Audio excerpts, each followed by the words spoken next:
Across the Fence, our Bird Notes program looks at protecting these nesting babies. Good afternoon and thanks for joining us. I'm Judy Simpson. As always, on the fourth Wednesday of the month, I'm joined by Mark LaBarr, conservation biologist for Audubon, Vermont. And joining Mark is Professor Allan Strong from the University of Vermont's Rubenstein School. Thanks so much for being with us today. Well, thanks for having us. So because we're all together, we're going to be talking about bobolinks. We are indeed, we are. There's a lot of things happening with the Bobolink Project, so I thought we'd bring Al in to kind of give us a little bit of background history as far as the work that he did and the, where the Bobolink Project has gone, and then talk about some changes that are happening to the project as well. Yeah. So when did the Bobolink Project get started, and what is it? Great. Well, the Bobolink Project started in Vermont in 2013, and the idea behind the Bobolink Project really is to allow farmers to incorporate bobolinks into their management plan, really to create a business model that essentially allows farmers to get paid for providing habitat for these grassland birds, as opposed to raising forage for milk or pasture for livestock. And so the idea is we go out and ask farmers, what would it cost you on a per acre basis to actually create habitat for these birds rather than traditional farming practices. So in 2013 was the first year of the project. We enrolled about 200 acres in the project and probably had about 75 to 100 nesting birds. But since then, the project has really taken off. In 2014, we enrolled 340 acres and had probably 150 nesting birds, and then this last year was really successful in 2015. We had over 500 acres and probably had close to 200 nesting bobolinks enrolled on those lands. Are you surprised it's so popular with farmers to do this, to actually delay cutting their fields for the birds and seeing a financial reward for doing that? I am a little bit surprised. There's a lot of different options out there for farmers. I think one of the things that's nice about this is there's relatively few strings attached. It's a relatively simple process to enroll, and the idea is the farmers actually set their price. So we go to them and ask them, what would it take for you to actually manage for bobolinks? And then at the same time, I think maybe more surprising to me is the fact that bobolinks are just really popular with people in the state of Vermont. They're just a charismatic species, and so we've actually gone, the flip side of the project is we go out to the public to market this, to raise money to pay the farmers. And so that's been the part to me that's been really phenomenal, is the enthusiasm from the public. Yeah, it's kind of interesting. I mean, when you go to a hayfield where these grassland birds nest, what's fun about the bobolink is I call it the R2-D2 bird because when it flies around, it makes this very computer-like noise, and so it is a very visible bird that folks see. But again, as Al mentioned, that traditional farming now, which you're cutting more and more hay repeatedly over time, just isn't really a successful way to go for the bobolinks. And male and female bobolinks don't look alike, which I think is kind of interesting.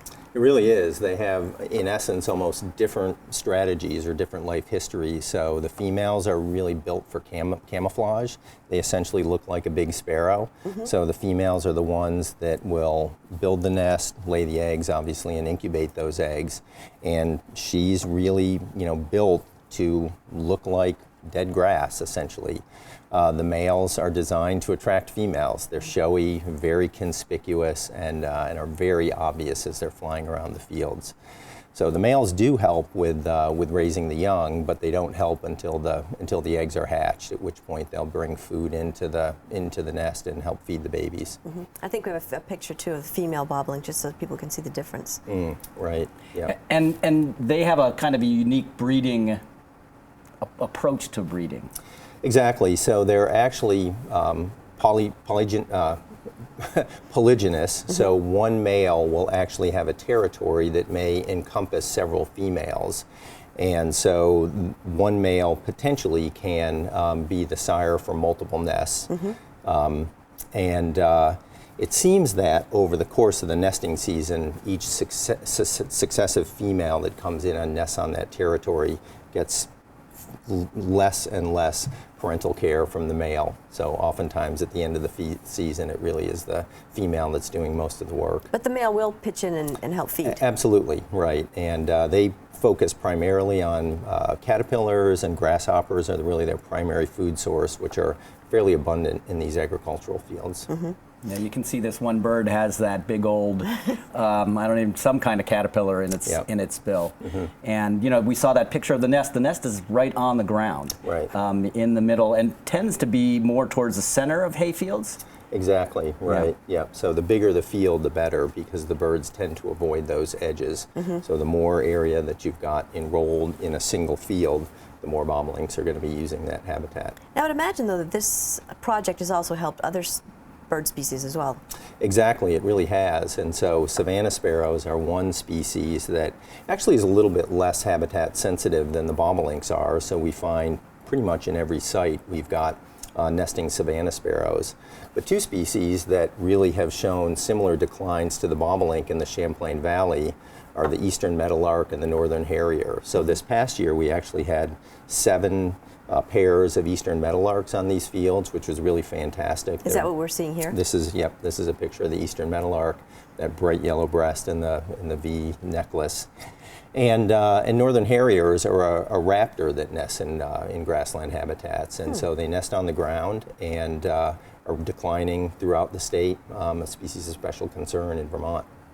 So UVM Extension played a big role in getting the Bobolink Project off the ground. What did UVM Extension do?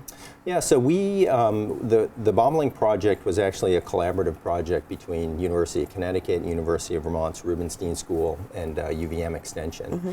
And so we worked with Lisa Chase, who is a natural resource specialist in the Brattleboro office. And Lisa, as you may know, recently wrote a book, Food, Farm, and Community, looking at food systems with Vern Grubinger. Mm-hmm. And she's been really instrumental in helping us get the word out to both the farming community for folks to enroll in the program, as well as helping with the marketing to get the word out to the public. And so, Mark, tell us about some of the changes that are happening now with this project. Well, it's kind of exciting for Audubon. The project itself, you know, that Al worked on, ran on grant funding, and those funds are now ending. And so Audubon Vermont, Mass Audubon, and Audubon Connecticut have taken on the role of managing the Bobolink Project. So it's in a year of transition this year. Fortunately for us, Al's going to stick around and help us make that transition nice and smooth. But it's a great way to see this very successful project continue on and expand regionally. So we're really looking forward to you know, to these next steps as we take and we move this project and hopefully enroll more and more acres and get more people involved, primarily in the Champlain Valley of Vermont and the Connecticut River Valley of Connecticut and Massachusetts. So an exciting time. How can people find out more information about this? The best place to go right now is the Bobolink Project website, which is www.bobolinkproject.com, and that's a great you know, a resource for not only people that want to donate, but also you know, farmers that want to participate in this. So there's a lot of information on that web page, and it's also the place where people can hit that donate button and send that money in so that we can enroll more and more acres in the project. Allan, talk a little bit about how the project gets started, as far as like what time of year do you approach the farmers, when are the decisions made, which fields you're going to use? Right, so the idea is to try to approach the farmers fairly early in the spring. We're actually marketing to farmers right now and trying to get the word out. We know that they've got decisions that they've got to make about how they're going to manage their fields. So the earlier that we can make a decision about which fields we can enroll, the better it is for the farmers. So we're hoping to have the pledging period end around the 3rd week of April so that we can immediately get back to the farmers you know, at least a month before they'd have to make any decisions about what their cutting strategy is going to be for the year. Is a lot of it word of mouth with farmers? If they see a neighbor doing something, they're saying, what's going on over there? It absolutely is, and so we've had some little pockets in particular parts of the state where one farmer has done it, his neighbor has heard about it, and then it's kind of taken off. So we've got little pockets of Bobolink Project enrollments in various parts of Vermont. Just so people know, we're talking about fundraising, we're talking about paying the farmers. What kind of money are we talking about per acre? Right, that's a great question. And so the first year of the project, when we really were just getting this off the ground, we didn't get the word out to that many farmers, and we actually paid, I think, $160 per acre that first year. The second year, we raised about the same amount of money, but because we marketed to more farmers, the bid price came down, so we were paying about $100 an acre, and it stayed roughly in that area for the third year. I think we paid $95 an acre last year. And it's totally up to the farmer to decide if this is going to make financial sense for them. Exactly, exactly. And so the money that we raise, we actually will order our bids from low to high, and we'll just pay as many farmers as we can, given the money that we raise from the public. We should mention, too, that this doesn't necessarily take the land out of farming or take it out of hay. It's just asking farmers to delay, by a couple of months, their first cut?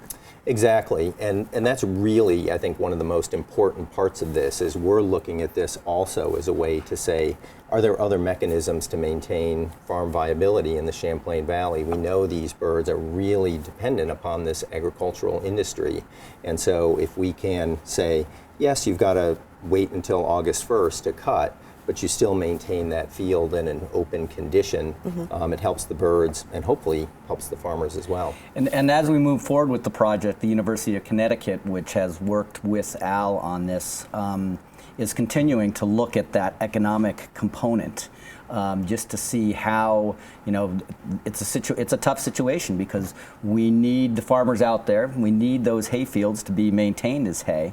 The farmers need the hay, so coming up with that economic model that will allow us to achieve something for the farmers and something for the birds is what we're shooting for. Is that fine line? It is. So, and I mentioned the University of Connecticut. The University of Rhode Island was also the same professor or doctor, right? Right. Stephen Swallow actually started this project when he was at the University of Rhode Island and did some work in Rhode Island, moved to University of Connecticut, and we've continued that partnership since during that transition. Well, thanks for the update on the Bobolink Project. Yeah. Looks like we have some time for a viewer question. We do, and this is, what is it, what's the saying? Eating crow a little bit on this. So last month on the show, I showed a picture which I wrongly identified as what I thought was a Cooper's hawk. And I've got Al here to help me. And I mentioned that uneven barring that's on those tail feathers there was a Cooper's hawk, but it's actually a goshawk, correct? I think so, and another feature is that really bright eye line that even shows up in a young goshawk. So very prominent in the adults, but even shows up in young birds. So I made a mistake. So I'm online to correct that, and that was a picture that was sent in by John Michaelici, I think, if I pronounced that correctly. Yeah, Michaelici. Yep, something like that. He's from Plattsburgh, New York, so I just wanted to correct that for him. Well, it was a great shot anyway. It was. And I think we have a couple more. We have a little bit of time for another question. Okay. And this one comes from Stuart Clark of Worcester, Vermont. He said, I just saw your show on WCAX, so I'm motivated to send you this question. I have a summer home in a suburban agricultural area. I have 2 bluebird houses near shrubs at the side of the yard with row crop fields beyond. My house are about 30 feet apart and houses are about 30 feet apart and both face north. But there's always a battle with house sparrows.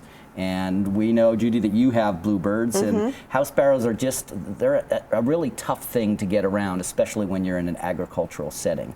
He does go on to say that he does, each year the bluebirds nest in one of the houses and generally raise 2 batches of young. So it's, basically when I responded to him, I said, you're doing pretty good. Yeah. You're getting some bluebirds off. Yep. And so, I don't know, there's nothing really you can do about house sparrows or English sparrows.